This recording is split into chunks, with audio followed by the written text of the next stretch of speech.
નમસ્તે વિદ્યાર્થી મિત્રો, કેમ છો બધા? મજામાં? તો ધોરણ 10 માં 10 વિષય સામાજિક વિજ્ઞાન. લાસ્ટ લેક્ચરની અંદર આપણે ભૂગોળનું એક યુનિટ આપણે જોયેલું કે જેમાં કુદરતી સંસાધન નામનું જે યુનિટ છે 8મું, એ આપણે શરૂઆત કરેલી મિત્રો. તો આ યુનિટમાં સંસાધન એટલે શું તેની વ્યાખ્યા જે છે, બરોબર, તે આપણે સ્પષ્ટ કરી હતી કે સંસાધન એટલે શું. તો કે સંસાધન એટલે કુદરતની અંદર હજારો તત્વો રહેલા છે ખનિજ સ્વરૂપે, જે ઘન, પ્રવાહી અને વાયુ હોય છે. તે તત્વોનો માનવી બુદ્ધિ, કલા, કૌશલ્ય દ્વારા તેનો ઉપયોગ કરે અને શારીરિક અને માનસિક શક્તિથી તેનો ઉપયોગ કરતો થાય અને માનવ જીવનની અંદર જો એ તત્વ ઉપયોગી બને તો તેને સંસાધન કહેવામાં આવે છે. આ વ્યાખ્યા આપણે સ્પષ્ટ કરી હતી. સંસાધન ઘણી બધી પ્રકારના હોય છે. ઘન, પ્રવાહી અને વાયુ. 9મા ધોરણની અંદર આપણે ભૂગોળની અંદર અલગ અલગ પ્રકારના જે ખનિજો હતા, બરોબર, એના વિશે ટૂંકમાં પરિચય આપણે મેળવ્યો હતો, બરોબર. તો આ જે સંસાધનો છે, બરોબર, એક આમ તો છે શું ખબર, કુદરતની ભેટ છે. કુદરત દ્વારા જે આપણને અમૂલ્ય વસ્તુઓ મળેલી છે. મેં તમને એ સમયગાળા દરમિયાન પણ કીધું હતું કે સંસાધન જે છે એ બધું શું છે, એક પ્રાકૃતિક વારસો જ છે, પરંતુ આપણે એનો ઉપયોગ કરીએ છીએ. પરંતુ પહેલાના સમયમાં આટલો બધો જે સંસાધન છે એનો ખ્યાલ હતો નહીં, ઉપયોગ ખબર નથી, બરોબર. તેથી તેને સંસાધન કહેવામાં આવતું નહીં. અને હવે બધા માનવીને ખ્યાલ છે એટલે એ સંસાધન કહી શકાય છે. અને સંસાધનના આપણે ઉપયોગો જોયા હતા. સંસાધનના આપણે 3 ઉપયોગ જોયા હતા, બરોબર. પહેલો ઉપયોગ જે હતો એ શું હતું, તો કે ખોરાક તરીકે. સંસાધન છે એ ખોરાક તરીકે છે, ઉપયોગ કરીએ છીએ. ખેતીમાંથી જે કાંઈ વસ્તુઓ આપણને મળે છે, જંગલમાંથી જે કાંઈ વસ્તુઓ આપણને મળે છે, વન્યજીવોમાંથી જે કાંઈ આપણને પ્રાપ્ત થાય છે, બરોબર. પછી એની અંદર સમગ્ર વન્યજીવ આવી ગયું, પાલતુ પ્રાણીનો તેનો ઉપયોગ બોલતો, જળચર પ્રાણીઓ છે બધા. આ બધું ક્યાંક ને ક્યાંક આપણે ખોરાક તરીકે ઉપયોગ કરીએ છીએ. ક્યાંક આયુર્વેદિક ક્ષેત્રે પણ આપણે એનો ઉપયોગ કરીએ છીએ, જંગલોમાંથી. તો એ ખોરાક તરીકે. તો પછી કાચા માલના સ્ત્રોત તરીકે. તો કાચા માલનો સ્ત્રોત એ તે વન્યજીવોમાંથી તે અલગ અલગ પ્રકારના ઉદ્યોગો જે છે એ ચાલતા હોય છે. વન્યજીવ કોઈ પણ મરી જતું હોય છે, પછી એનો જે મૃતદેહ હોય છે એમાંથી ચામડું ને એવું કાપવામાં આવે છે, બરોબર. ચર્મ ઉદ્યોગ એનો ઉપયોગ થાય છે. એ બધો શું છે, કાચો માલ છે. પછી જંગલોને કાપવામાં આવે, બરોબર, વનસ્પતિ તરીકે પણ ઉપયોગ થાય છે. કાચા માલના સ્ત્રોત તરીકે લાકડું જે છે, લાકડામાંથી અઢળક વસ્તુઓ બને છે જેને કાષ્ઠકલા કહેવામાં આવે છે, બરોબર. તો આ પણ વસ્તુનો ઉપયોગ થાય છે. પછી બધી અલગ અલગ પ્રકારની ધાતુઓનો આપણે શું કરતા હોય છે, ઉપયોગ કરતા હોય છે. તો આ ધાતુ જે છે એ પૃથ્વીના પેટાળમાં રહેલી છે ખોદકામ દ્વારા, બરોબર. તો એ પણ શું છે, ઉપયોગ છે. એટલે બધો કાચો સ્ત્રોત તરીકે ઓળખવામાં આવે છે. પછી શક્તિ સંસાધન, ઉર્જાના સ્ત્રોત તરીકે પણ આપણે સંસાધનને સમજ્યા હતા. તો ઉર્જાના સ્ત્રોતમાં પણ ઘણી બધી રીતે આપણને ઉપયોગી હતું. તો ઉર્જાના સ્ત્રોતમાં જે છે, બરોબર, આપણે બધાએ જોયેલી છે, પવન ચક્કી જોયેલી જ હોય, બરોબર. તો આ પવન ચક્કી જે છે એ ઉર્જાનો એક સ્ત્રોત છે. પછી ભરતી અને ઓટ આવે છે. દરિયાની અંદર જે મોજાઓ આવી રહ્યા છે એમાંથી પણ વીજળી ઉત્પન્ન થાય છે, બરોબર. ક્યાંક ધોધ પડતા હોય છે ત્યાં પણ. એટલે ઘણી બધી રીતે અત્યારે સંસાધનનો છે આપણે ઉપયોગ કરતા હોઈએ છીએ. એટલે સંસાધનના ઉપયોગની અંદર લખ્યું હતું કે માનવીના દરેક ક્ષેત્રે જોઈએ તો માનવી જ્યાં જીવન જીવી રહ્યો છે તો તેનો જે આધાર સ્તંભ જે ઓળખવામાં આવે છે, બરોબર, એ ક્યાંક ને ક્યાંક પ્રત્યક્ષ અથવા પરોક્ષ રીતે કોઈ પણ મનુષ્ય છે એ સંસાધનને જ આધારિત છે. આવું આપણે લાસ્ટ લેક્ચરની અંદર ભણ્યા હતા. તો હવેનો મિત્રો આપણો જે ટોપિક આવે છે એ છે સંસાધનના પ્રકાર.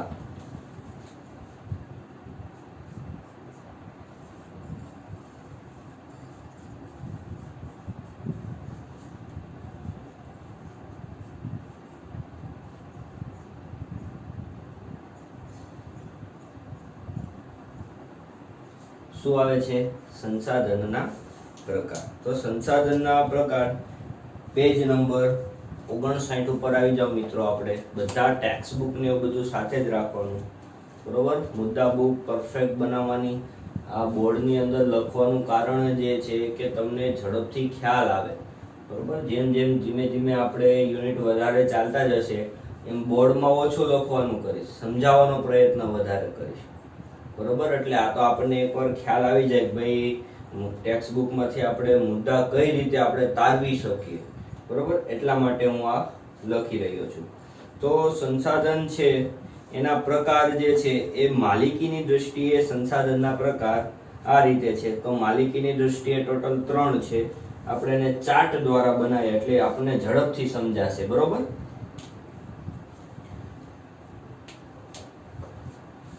માલિકીની દૃષ્ટિએ સંસાધનના પ્રકાર.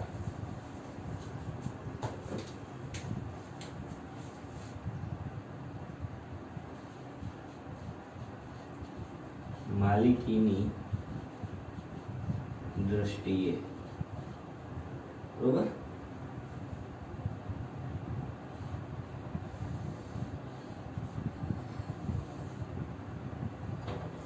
માલિકીની દૃષ્ટિએ સંસાધનના પ્રકાર.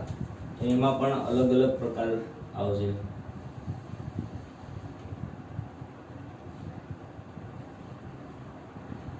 બરોબર. તો આ રીતે આપણે ધીમે ધીમે બનાવતા જઈએ અને સમજતા જઈએ. અને અંતે તો હું ડિટેલ્સમાં સમજાવવાનો જ છું એટલે ચિંતા ન કરતા, બરોબર. પહેલું આવે છે વ્યક્તિગત સંસાધન, બરોબર. વ્યક્તિગત સંસાધન. બીજું આવે છે રાષ્ટ્રીય સંસાધન, રાષ્ટ્રીય સંસાધન. ત્રીજું આવે છે વૈશ્વિક સંસાધન. તો સંસાધનના પ્રકાર છે. માલિકી કોની છે, બરોબર. તો ક્યાંક વ્યક્તિગત માલિકી છે, ક્યાંક રાષ્ટ્રની માલિકી છે, ક્યાંક વિશ્વની માલિકી છે, બરોબર. તો આ રીતે એના 3 પ્રકાર પાડવામાં આવેલા છે. પહેલું કયું છે? વ્યક્તિગત માલિકી. બીજું કયું છે? રાષ્ટ્રની માલિકી. ત્રીજું કયું છે? વિશ્વની માલિકી, બરોબર. એટલે વૈશ્વિક સંસાધન. તો આ રીતે અલગ અલગ 3 પ્રકાર પાડવામાં આવેલા છે. તો હવે જોઈએ વ્યક્તિગત સંસાધન એટલે શું. તો કે વ્યક્તિગત સંસાધન કોઈ વ્યક્તિ કે પરિવારની માલિકી, કોઈ વ્યક્તિ કે પરિવારની માલિકી, બરોબર. એટલે શું કહેવાય? વ્યક્તિગત સંસાધન કહેવામાં આવે છે. તો રાષ્ટ્રીય સંસાધન એટલે શું? કોઈ પણ દેશ કે પ્રદેશની સાર્વજનિક સંપત્તિ. કોઈ પણ દેશ કે પ્રદેશ, કોઈ પણ દેશ કે પ્રદેશ, શું કીધું? કોઈ પણ દેશ કે પ્રદેશની સાર્વજનિક માલિકી કીધેલું છે. કેવું કીધેલું છે? સાર્વજનિક માલિકી. સાર્વજનિક એટલે આપણને ખબર છે સર્વનું હોય એવું નથી. દવાખાનામાં લખેલું હોય છે, બરોબર. સરકારી દવાખાના હોય છે, કાંક ટ્રસ્ટ દ્વારા કે જ્યાં નહિવત પ્રમાણમાં ફી લેવામાં આવતી હોય છે, બરોબર. એ બધું કેવું હોય છે? સાર્વજનિક. ત્યાં લખેલું હોય સાર્વજનિક દવાખાનું. જોજો તમે ક્યારેક આમ નીકળતા હોય ને ક્યાંક, આવું બધું જોતું રહેવું, બરોબર. અને વિશ્વમાં શું છે કે સમગ્ર દુનિયાની ભૌતિક અને અભૌતિક, સમગ્ર દુનિયાની ભૌતિક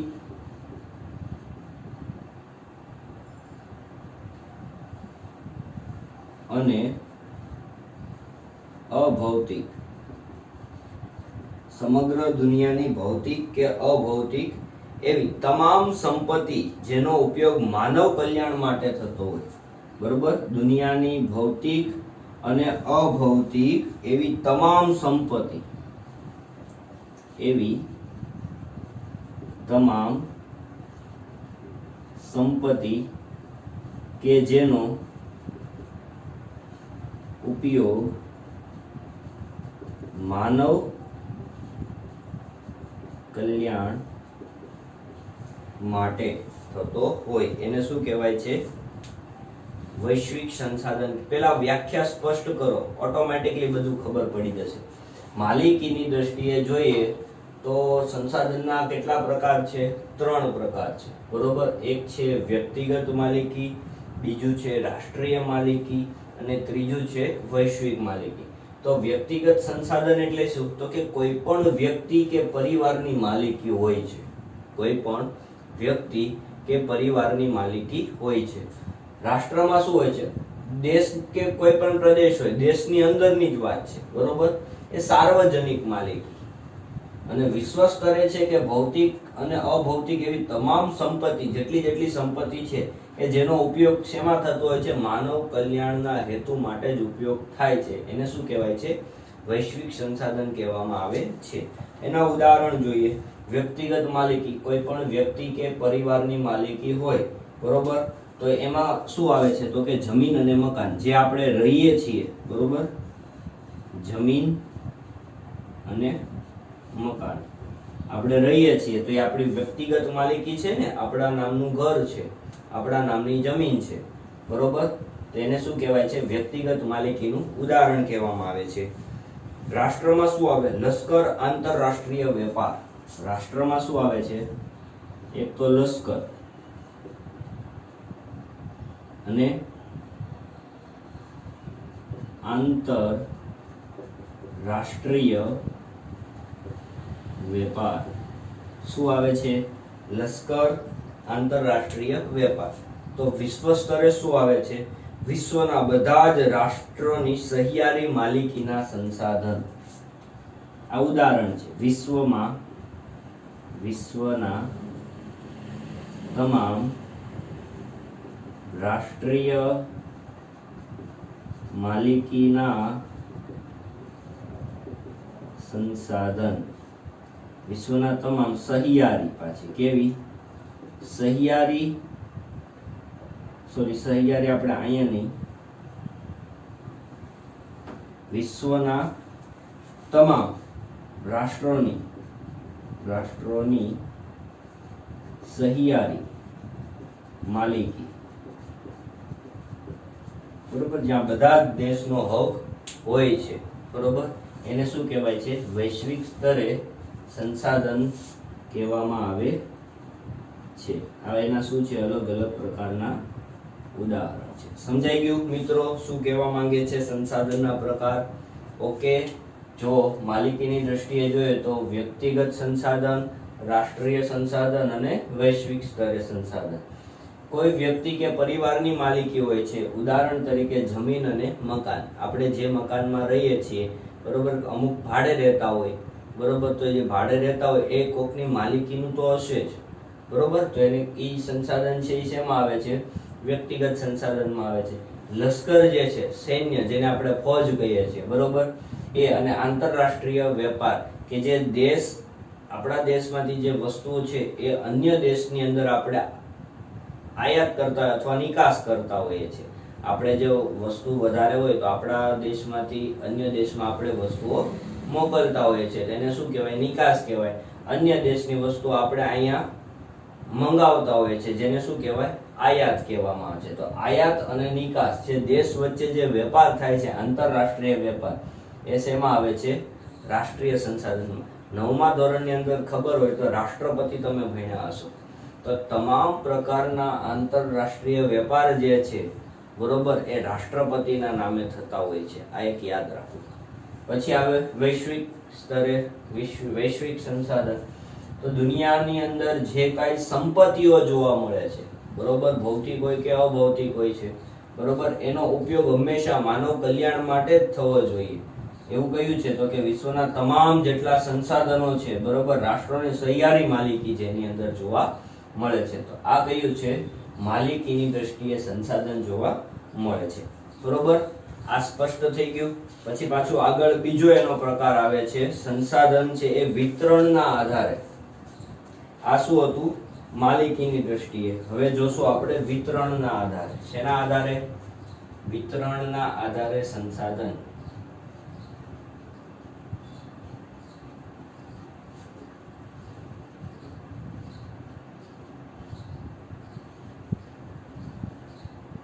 વિતરણના આધારે સંસાધન. ઓકે.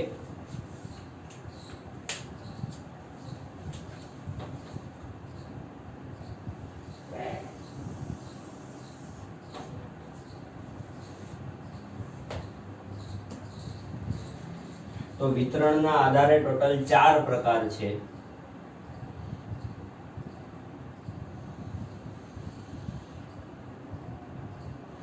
એક, બે, 3 અને 4, બરોબર. તો એમાં પહેલું છે સર્વ સુલભ સંસાધન. કેવું છે? સર્વ સુલભ. બીજું કયું છે? સામાન્ય સુલભ. બીજું સામાન્ય સુલભ. ત્રીજું કયું છે? વિરલ સંસાધન. અને ચોથું કયું છે?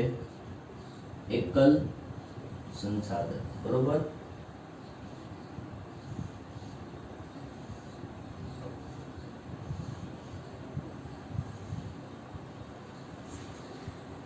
આ ત્રીજું વિરલ સંસાધન અને ચોથું છે એકલ સંસાધન, બરોબર. સરખા અંતરે ડેશ તો નહીં રહે, આપણે બનાવીએ, બરોબર. તો આ શું છે? વિતરણના આધારે છે, સંસાધનના પ્રકાર. તો પેલા નામ યાદ રાખે. તો પેલા માલિકીની દ્રષ્ટિએ કોનું કોનું હતું? તો પેલું તે વ્યક્તિગત માલિકીનું સંસાધન હોય, બીજું છે રાષ્ટ્રીય સંસાધન હોય, ત્રીજું છે વૈશ્વિક સંસાધન હોય. તો વિતરણના આધારે પણ સંસાધનના પ્રકાર છે. તો પેલું કયું કીધું? સર્વ સુલભ કીધું. શું નામ આપ્યું? સર્વ સુલભ. બીજું કયું કીધું? સામાન્ય સુલભ કીધું. ત્રીજું વિરલ અને ચોથું છે એકલ સંસાધન. બીજી વાર મારી સાથે બોલતા જાઓ એટલે આપણને યાદ રહી જશે, બરોબર. કારણ કે આમાંથી ઘણા બધા વન લાઇનર પ્રશ્ન આમાંથી નીકળે છે, બોર્ડની અંદર પ્રશ્ન પણ પૂછાય છે. ઓકે. વિતરણના આધારે સંસાધનના પ્રકાર. પહેલું સર્વ સુલભ, બીજું સામાન્ય સુલભ, ત્રીજું કયું હતું? જો લખેલું જ છે, ઓકે, બરોબર. ચોથું કયું હતું? એકલ સંસાધન. તો આ વિરલ સંસાધન અને એકલ સંસાધન જે છે, બરોબર, એ ની અંદર શું આવે છે એના વિશે આપણે પહેલા વાત કરીએ. તો જો સર્વ સુલભ સંસાધન, વાતાવરણમાં રહેલા ઉપયોગી વાયુ, વાતાવરણના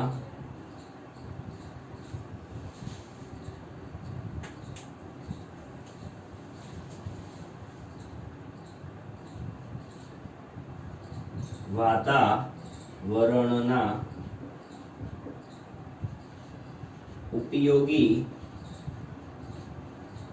વાયુ, બરોબર. ઉપયોગી વાયુ કીધું. તો સામાન્ય સુલભ સંસાધનમાં શું કીધું? સામાન્યપણે મળે તેવા, સામાન્યપણે મળે તેવા. ત્રીજું કયું? કે જેના પ્રાપ્તિ સ્થાનો મર્યાદિત હોય છે તેવા ખનિજ. એટલે આપણે શું લખશું? મર્યાદિત ખનિજો. પ્રાપ્ત થતા મર્યાદિત ખનિજો. પ્રાપ્ત થતા મર્યાદિત ખનિજ. કે જે અમુક મર્યાદામાં જ છે, બરોબર, વધારે છે નહીં તેવા. અને એકલ એટલે કેવા કે દુનિયામાં ભાગ્યે જ એક કે બે સ્થળે મળી આવતા ખનિજ.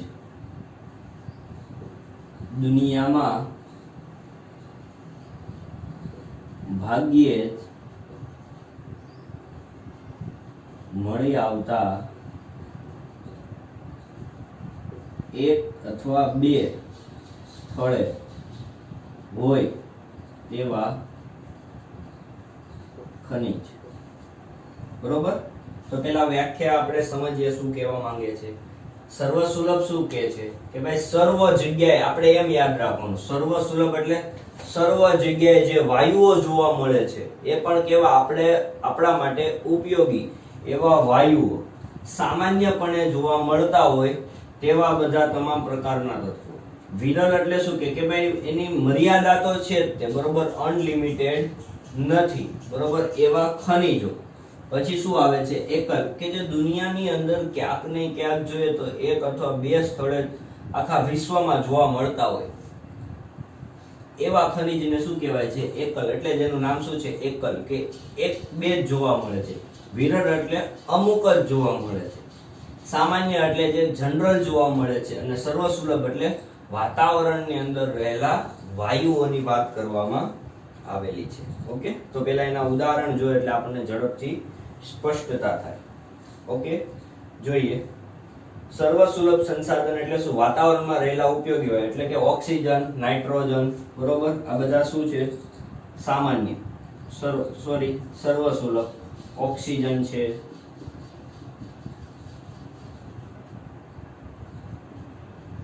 નાઇટ્રોજન છે, આ બધું શું છે? આપણા માટે કેવું છે?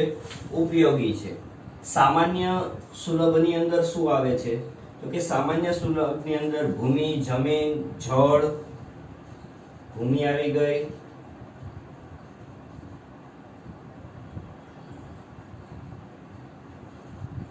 જળ આવી ગયું, ગોચર આવી ગયું, બરોબર. આ શું છે? તો કે સામાન્યપણે જોવા મળે છે આપણને બધી જગ્યાએ, તો કે હા, એટલે એની અંદર એના ઉદાહરણ લખવાના. વિરલ સંસાધનની અંદર કોલસો, પેટ્રોલિયમ, કોલસો છે, પેટ્રોલિયમ છે, બરોબર, તાંબુ છે,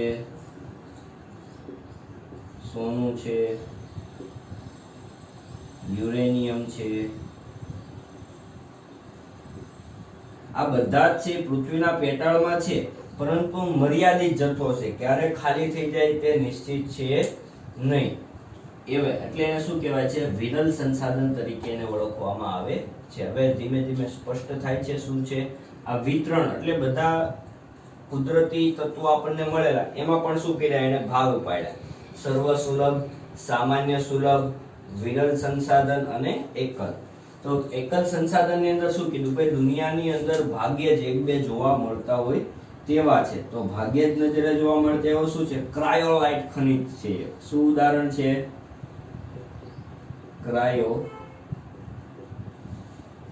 ક્રાયોલાઇટ ખનિજ.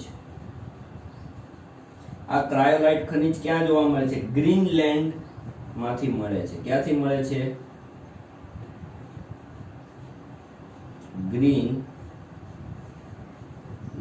માંથી આ ક્રાયોલાઇટ જે ખનિજ છે એ મળી આવે છે.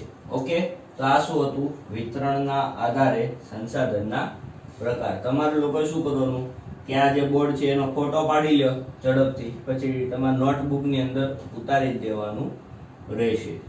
ઓકે, તો માલિકીની દ્રષ્ટિએ હાલો ઝડપથી બોલી જાય. માલિકીની દ્રષ્ટિએ સંસાધનના પ્રકાર બોલો. પેલું કયું હતું? વ્યક્તિગત સંસાધન. પાછળ બોલવાનું. હવે આપણે તો સમયને એટલે ન લખ્યું હોય. બીજું કયું છે? રાષ્ટ્રીય સંસાધન. ત્રીજું કયું છે? વૈશ્વિક સંસાધન. વિતરણના આધારે જોઈએ તો પહેલો પ્રકાર કયો છે?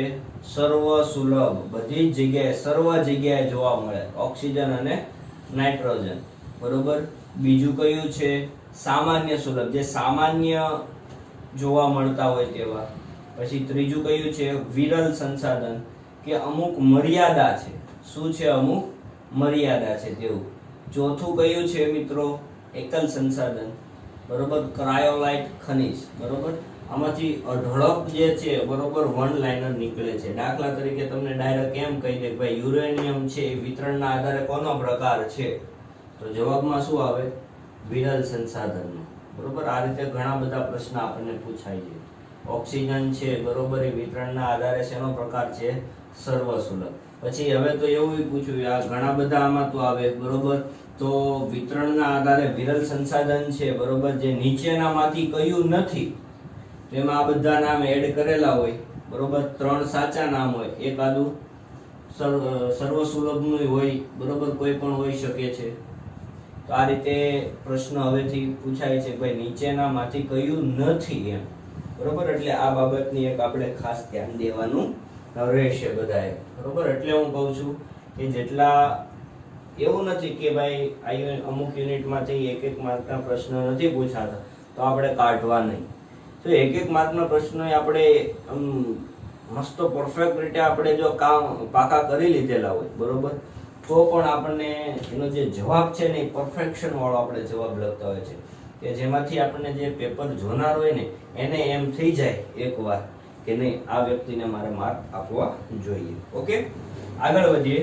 પછી ત્રીજો પ્રકાર આવે છે નવીનીકરણ અને અનવીનીકરણના આધારે છે, બરોબર. તો આપણે એને અહીંયા દર્શાવી દઈએ, એટલે આમાં તો શું પેરેગ્રાફ જ એને આપેલો છે, આપણે નીચે લખીએ એને, બરોબર. હવે આ ચાર્ટના આધારે બનાવવો હોય તોય વાંધો નહીં, તો ચાર્ટના આધારે ન બનાવે તોય ચાલે, વાંધો નહીં આવે.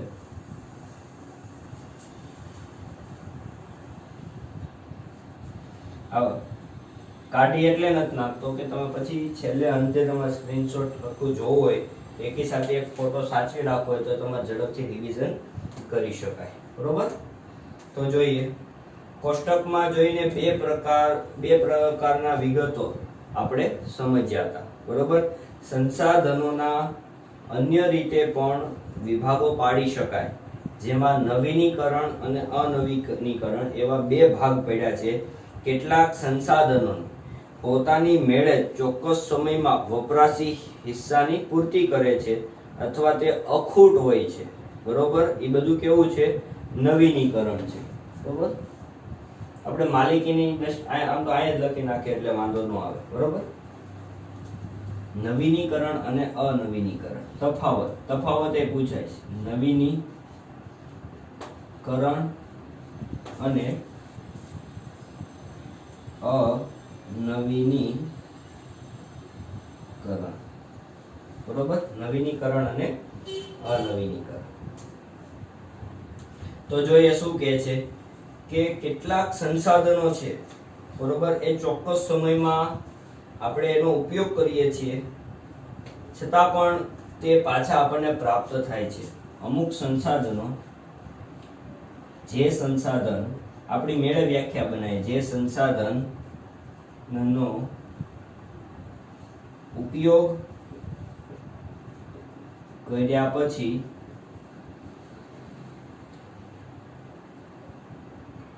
તે બીજી વાર પ્રાપ્ત થાય છે તેને નવીનીકરણ સંસાધન કહેવામાં આવે છે, બરોબર. શું કહેવામાં આવે છે? નવીનીકરણ સંસાધન તરીકે એને ઓળખવામાં આવે છે. તો અનવીનીકરણ એટલે શું? કે જે સંસાધનનો ઉપયોગ કર્યા પછી, જે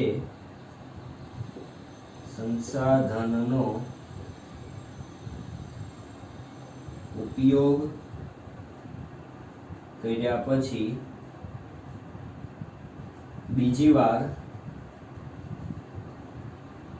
તે પ્રાપ્ત થતું નથી, તેને શું કહેવાય? અનવીનીકરણ. દાખલા તરીકે હજી એની વ્યાખ્યા તે આપણે સ્પષ્ટ કરીએ. નવીનીકરણ છે અખૂટ છે,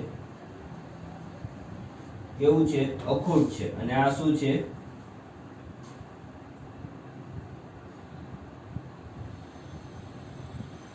ખોટ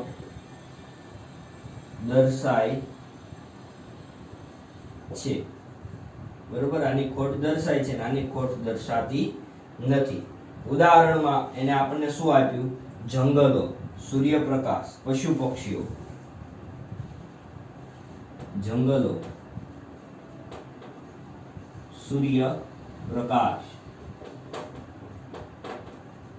પશુ પક્ષીઓ.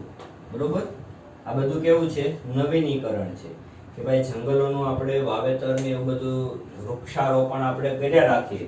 જો આખું જંગલને ઊભું કરવું હોય ને તોય આપણે કરી શકીએ. રોપા વાવી દે બધી જ જગ્યાએ, બરોબર, તો થાય જ ને, સુલ્યા ન થાય. તમે વિચાર કરો, આ વિશ્વની જેટલી વસ્તી છે, બરોબર, વિશ્વ સ્તરની વસ્તીની વાત કરું છું. હવે વિશ્વ જવા દો, ભારતની જ ખાલી વાત કરીએ તો ભારતની અંદર છેલ્લી જે વસ્તી ગણતરી થઈ હતી એમાં 121 કરોડ વસ્તી થઈ હતી આપણી. કેટલી? ભારતની 121 કરોડ. તો એક વ્યક્તિ ખાલી જો એક વૃક્ષ વાવે ને તો કેટલા વૃક્ષ થઈ જાય? અઢળક વૃક્ષ થઈ જાય. 121 કરોડ વૃક્ષ થઈ જાય. થાય કે ન થાય? સ્વાભાવિક જ છે, બરોબર. સૂર્યપ્રકાશ, રાત અંધારું છે, બરોબર, એ પૃથ્વી ફરે છે, પોતાની ધરી ઉપર ફરે છે એટલે થાય. બીજો દિવસ પાછો સૂર્યનો ઉગેલો જ હોય. સૂર્ય તો આમનામ જ રહે, પ્રકાશ તો પ્રાપ્ત થાય જ છે. પશુ પક્ષીઓ પણ એ જ રીતે આવશે. જ્યારે અનવીનીકરણ છે સંસાધનો, કે જે સંસાધનો એકવાર વપરાશ કર્યા પછી એને પુનઃ ઉપયોગમાં લઈ શકાતા નથી, બરોબર, તે ફરી બનાવી પણ નથી શકાતા, બરોબર, ભવિષ્યની અંદર એની ખોટ વર્તાવાની જ છે, પુનઃનિર્માણ કરી શકાતું નથી. એવું કોણ છે? તો કે ખનિજ કોલસો, પેટ્રોલિયમ, કુદરતી વાયુ.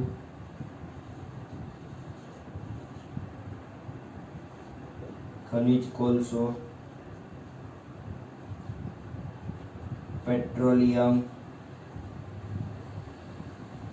વાયુઓ, આ બધી વસ્તુ એવી છે કે જેને બીજી વાર આપણે આ પુનઃપ્રાપ્ય છે, આ પુનઃ અપ્રાપ્ય, એનું પણ આપણે શું બીજું નામ આપણે આપી શકીએ.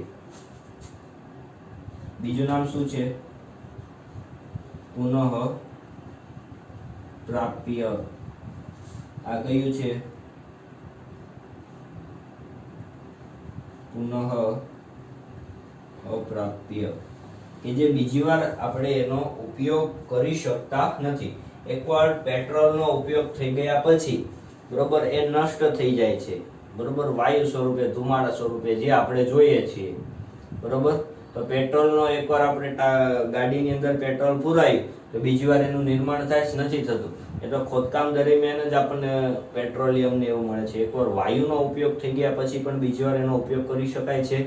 તો કે નથી કરી શકાતો, બરોબર. તો આ તો શું છે? નવીનીકરણ અને અનવીનીકરણ. ઓકે, સમજાઈ ગયું? પછી બીજું કઈ આની અંદર તો ખાસ છે નહીં. સંસાધનના પ્રકાર જે છે એ 3 પ્રકાર છે. માલિકીની દ્રષ્ટિએ જોઈએ, વિતરણના આધારે, આમ તો ટોટલ એના જે પ્રકાર છે ને 2 જ છે. પછી નવીનીકરણ અને અનવીનીકરણ તો એ આના આધારે હાલે છે પાછું. જો આની અંદર બધા ભેગા હોય પાછા, અમુક જે ઉદાહરણ છે, બરોબર, એટલે માલિકી અને પ્રશ્ન પણ જો પૂછાય આપણને, બરોબર, તો એમ જ પૂછશે કે ભાઈ સંસાધનના પ્રકારમાં માલિકીની દ્રષ્ટિએ સંસાધનના પ્રકાર જણાવો, વિતરણના આધારે સંસાધનના પ્રકાર જણાવો. તો આ રીતે જ પૂછશે. જો આ પૂછશે તો આપણને તો ઓલરેડી ખબર જ પડી જાય. નવીનીકરણ ને અનવીનીકરણ શબ્દ આવે એટલે ખબર પડી જાય. નવીનીકરણ એટલે નવું બનાવી શકાય, અનવીન વિરોધાભાસી શબ્દ લાગ્યો, જે બીજી વાર બનાવી શકાતું નથી. પુનઃપ્રાપ્ય અને પુનઃ અપ્રાપ્ય. ક્યારેક ઘણી બધી વાર તો પુનઃપ્રાપ્ય, પુનઃ અપ્રાપ્યના આધારે પણ પ્રશ્ન પૂછાય છે, એટલે આ પણ એક ખાસ આપણે ધ્યાન રાખવું. ઓકે, માલિકીની દ્રષ્ટિએ કેટલા પ્રકાર? 3. વ્યક્તિગત માલિકી, પછી રાષ્ટ્રની માલિકી અને વિશ્વની માલિકી. માલિકીની દ્રષ્ટિએ જોઈએ, વ્યક્તિગત માલિકીના ઉદાહરણ કયા હતા? જમીન અને મકાન. રાષ્ટ્રીય માલિકીમાં શું હતું? લશ્કર અને આંતરરાષ્ટ્રીય વ્યાપાર. વૈશ્વિક સ્તરે જોઈએ, બરોબર, તો શું આવે? ભાઈ સહિયારી માલિકી, જેટલા સંસાધન છે એ બધા દેશની શું હોય છે? સહિયારી માલિકી, બરોબર. પછી વિતરણના આધારે જોઈએ તો વિતરણના આધારે શું? તો કે સર્વસુલભ, સામાન્ય સુલભ, વિરલ સંસાધન અને એકલ સંસાધન. તો સર્વસુલભ જે છે એ વાતાવરણમાં રહેલા ઉપયોગી વાયુ, એમાં ઓક્સિજન અને નાઇટ્રોજનનું આપણને ઉદાહરણ આપેલા છે. સામાન્યપણે જોવા મળતા હોય તેવા ભૂમિ છે, જળ છે, ગોચર છે, બરોબર, આ બધા કેવા છે? સામાન્ય સુલભ આવે છે. વિરલ સંસાધન એટલે શું? કે પ્રાપ્ત તો થાય છે પણ અમુક મર્યાદા છે. એટલે વિરલ સંસાધનને હું અનવીનીકરણ કહી શકું કે ન કહી શકું? તો કે કહી શકું. જો એના ઉદાહરણ છે આ બધી જ વસ્તુ એકવાર એનો ઉપયોગ થઈ ગયા પછી, બરોબર, એ બીજી વાર આપણે જાતે નથી બનાવી શકતા. કોલસો આપણે જાતે બનાવી શકીએ જ નહીં, પેટ્રોલ આપણે જાતે નથી બનાવી શકતા, એટલે તો ઇલેક્ટ્રિક ગાડી નીકળી. કેમ કે હવે તો ધીમે ધીમે જમીનના પેટાળની અંદર એ પેટ્રોલ કેટલું હાલશે, બરોબર. ઘણા સમયથી પેટ્રોલ આપણે ખોદકામ હોય, ધીમે પેટ્રોલના ભાવે તે શું થતા જશે? વધતા જશે. જેમ એની ખોટ વર્તાતી જશે, બરોબર, એમ એના કિંમતમાં હંમેશા શું થતો જાય? વધારો થતો જાય, બરોબર. પછી એકલ સંસાધન કે જ્યાં એક જ, જો આ પણ શેમાં આવે? અનવીનીકરણમાં જ આવતું હોય, કેમ કે એને પણ નથી બનાવી શકાતું, બરોબર. તો આ રીતે દુનિયાની અંદર ક્યાંક ને ક્યાંક એક અથવા બે સ્થળે જોવા મળતા હોય એવા ખનિજ છે, એ બધું શું છે? એકલ સંસાધન તરીકે ઓળખવામાં આવે છે. જેટલા વન લાઇનર નીકળે ને એટલા કાઢો આમાંથી, કારણ કે આની અંદર ઘણી બધી રીતે પ્રશ્ન આપણને પૂછાય છે, બરોબર. તો આપણને બોર્ડની, હવે તો આ તો આપણે એક્ઝામ આપણે બોર્ડની દેવાની છે, બરોબર. આપણે 8મા કે 9મા ધોરણમાં નથી. આ એક ધ્યાન રાખવાનું. અને ટેક્સ્ટ બુક ફરજિયાત લઈને બેસવાનું. ભલે તમે આ મુદ્દા બુક આજે તમે આ રીતે આમ લખતા હોય, એમાં હું ના નથી પાડતો, પરંતુ ફરજિયાત ટેક્સ્ટ બુકનું વાંચન થવું જોઈએ. હું હંમેશા ટેક્સ્ટ બુકને જ આધાર રાખીને ચાલુ છું, બરોબર. આપણું ખુદનું મટીરિયલ આપણે બનાવીએ છીએ, આપણું ખુદનું મટીરિયલ આપણે બનાવીએ છીએ. મુદ્દા બુકે બનાવીએ છીએ અને વન લાઇનર પ્રશ્નવાળી બુકે આપણે બનાવીએ છીએ, બરોબર. એટલે આપણે ચિંતા રહેશે નહીં. ઓકે, સમજાઈ ગયું? તો આ હતા સંસાધનના પ્રકાર. અહીંયા સુધી રાખીએ મિત્રો. અસ્તુ.